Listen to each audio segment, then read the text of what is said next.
Hola, ¿alguna vez te has preguntado si la Revolución Francesa es tal como nos la han contado?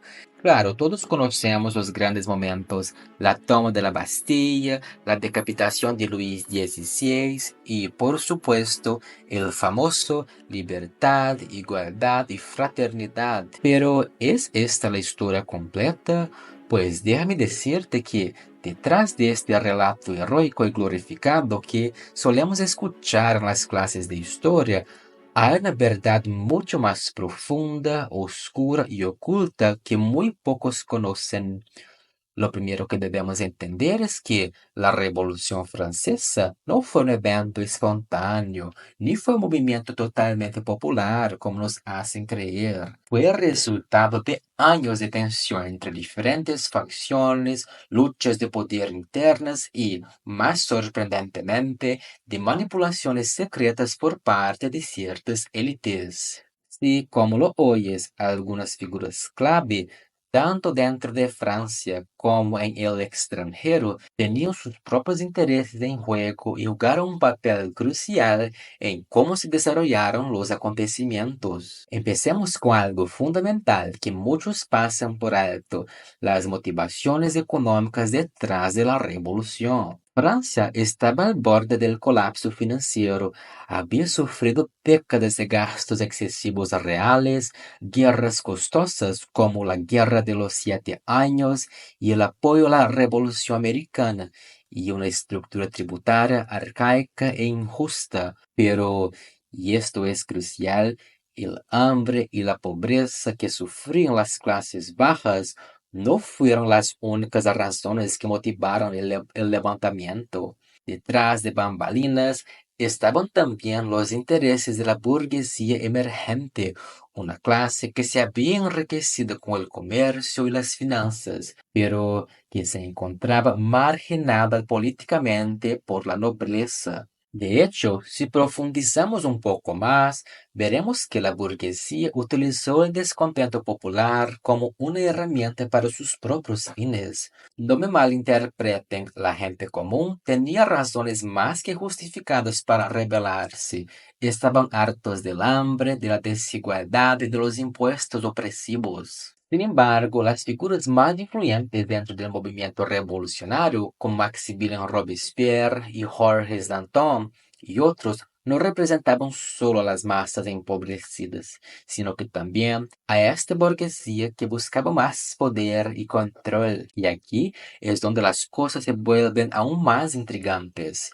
Mientras que el pueblo clamaba por justicia, ¿sabías que muchas decisiones importantes no se tomaron en las calles, sino en los salones y clubes de las altas clases? Sociedades secretas como los masones jugaron un papel mucho más relevante de lo que comúnmente se reconoce. Algunos historiadores sugieren que la Revolución Francesa fue en parte orquestada por grupos de poder que buscaban debilitar a la monarquía y reorganizar el orden social a su favor.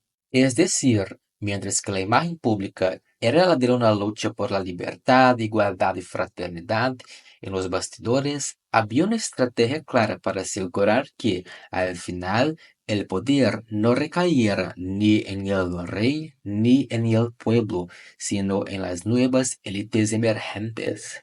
Otro aspecto fascinante que se ha omitido en muchos relatos tradicionales es el papel de las potencias extranjeras. Inglaterra, Austria y Prusia no se quedaron de brazos cruzados mientras la revolución estallaba en Francia. No solo intentaron intervenir militarmente en ciertos momentos, sino que también influyeron indirectamente en los acontecimientos a través de espionaje, propaganda y apoyo a diferentes facciones dentro de Francia.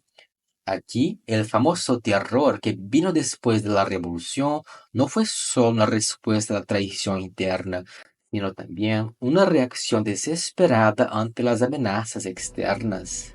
Y hablando del terror, este es quizás uno de los capítulos más sombríos de la Revolución Francesa, pero que también ha sido cuidadosamente maquillado en muchos libros de historia.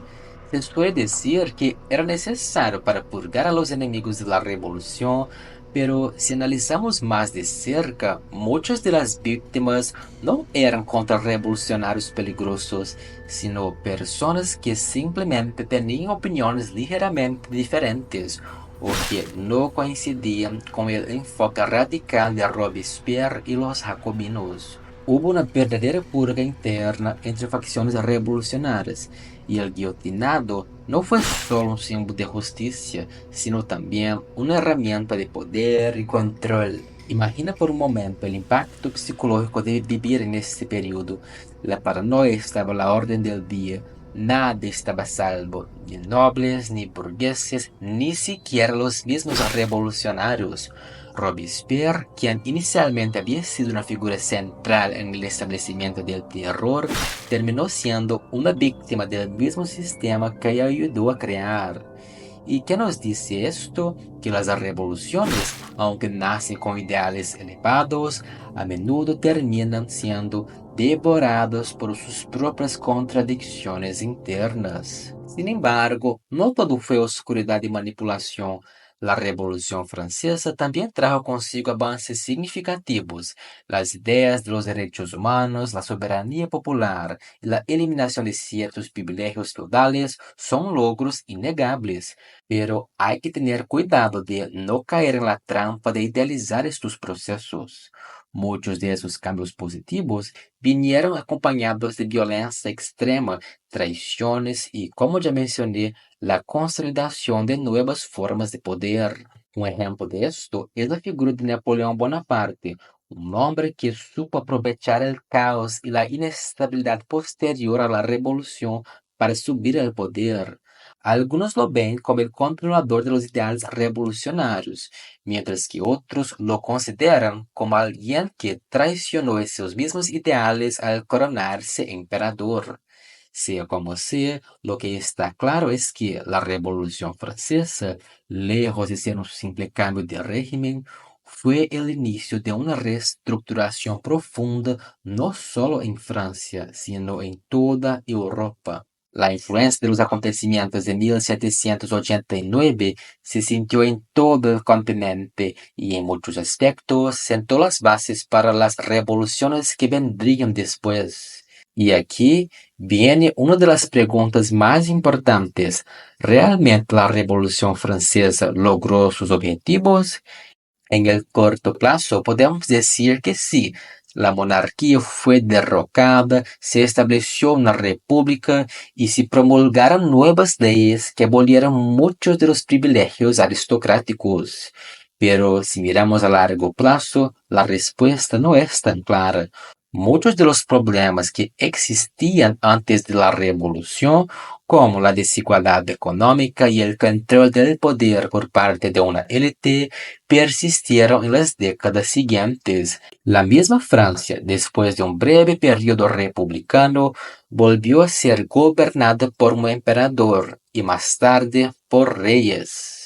Entonces, cuando hablamos de la Revolución Francesa, no estamos hablando solo de una lucha entre opresores y oprimidos. Estamos hablando de un proceso mucho más complejo, lleno de intrigas, intereses ocultos y consecuencias imprevistas. Es una lección de cómo las grandes transformaciones sociales, por muy necesarias que sean, a menudo no siguen el camino que inicialmente se había planeado. Al final, la revolución nos deja una enseñanza clara. Los cambios históricos son impredecibles y a menudo están llenos de matices. No todo es blanco o negro.